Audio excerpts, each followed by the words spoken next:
Okay, so you're a YouTube creator, right? You've done all the hard work. You've got the outline, the script is perfect, you've edited the video, and now it's time to record the voiceover. And if you've ever found yourself just about ready to throw your microphone across the room, well, you've definitely asked yourself this question. So let's just get right into it. Oh man, we've all been there. You know that feeling? You're on take 10 of the exact same line because you stumbled, or a car drove by, or you just totally lost your train of thought. Oh, it can be the most frustrating part of the whole process. So it makes perfect sense to look at these AI voice tools and wonder, hey, could this be the solution? And there you have it. The short answer, the simple, direct answer is yes. Yes, you can absolutely use an AI voice on your YouTube videos. YouTube even built a specific setting for you to disclose it. But, and you knew there was a but coming, it's not quite that simple. Right. So that big yes comes with some really, really important strings attached. See, the AI voice itself isn't the problem. It's how you use it that matters. And getting this right is the difference between having an awesome new tool in your toolkit and getting a massive headache when it comes to monetization. Okay, so to really get a handle on this, we've got to look at it from four key angles. First, there's the legal stuff. Do you even have the rights to use that voice? Then we'll talk about the creative side. Is your content actually original? We'll also dive into the big one, that low effort trap that could get your channel demonetized. And finally, we'll touch on the ethics of it all and when you absolutely need to tell your audience what's up. Let's start with the one everyone worries about, the money. Can you actually get paid if your channel uses AI narration? This is where all the nuance really, really counts. Here's the deal. YouTube's policy doesn't have a big red flag that says no AI voice. What it does flag is low effort, mass produced, and repetitive content. So the real question isn't, did an AI say this? It's, does this video add real value?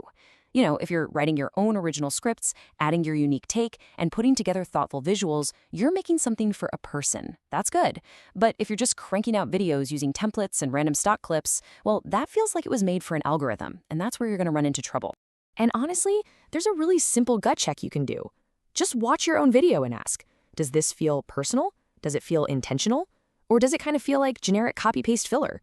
Trust that instinct, because that's pretty much the same one the reviewers at YouTube are using. All right, let's switch gears to the legal side of things. And this is an area where you really have to pay attention, because a mistake here can be a big, big deal. Not all AI voices are created equal, and the rules are different for each kind. So first up, you've got your safest bet, the generic, synthetic voices that come with most of the popular tools out there.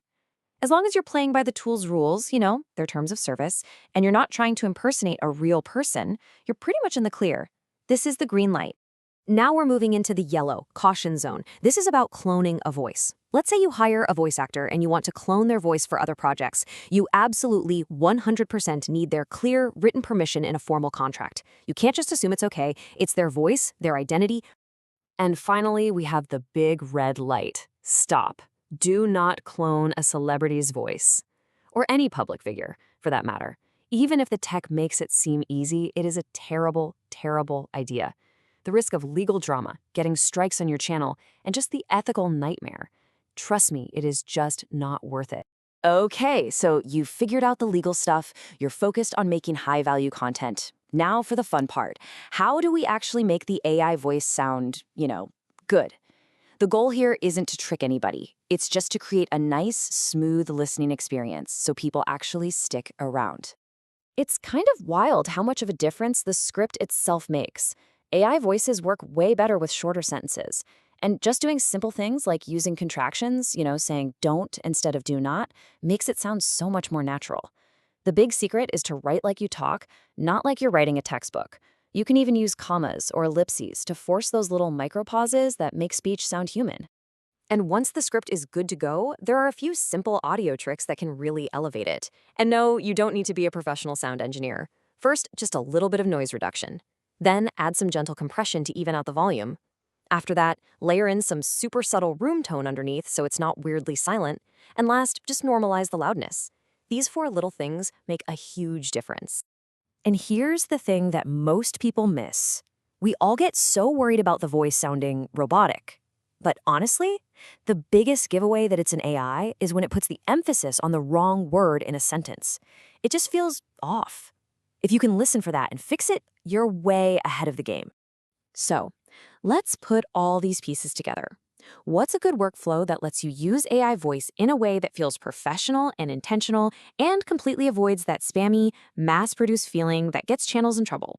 Okay, here's how it looks in practice. First, you outline and script your video for a real person to listen to. Next, generate the voiceover in smaller chunks. Trust me, it makes fixing things way easier. Then, do a listen through only listening for that weird emphasis we just talked about. After that, do that light audio polish. And finally, this is the most important step. Add your creator fingerprints. That's your unique spin, your special editing style, a recurring joke, anything that makes the content unmistakably yours. And one last super critical part of that workflow, you have to disclose it. YouTube's policy is really clear on this. If you're using a realistic synthetic voice, you have to check that altered content box when you upload. It's just about being transparent. It's not a punishment, it's just about being honest with your audience and with YouTube. When you boil it all down, it really comes back to this one question. Are you using AI as a powerful tool to help you create better content? Maybe to overcome a noisy apartment or a speech impediment? Or are you just using it as a shortcut to churn out low-value videos with as little effort as possible? Because YouTube, and more importantly, your audience, they can always tell the difference. The choice really is up to you.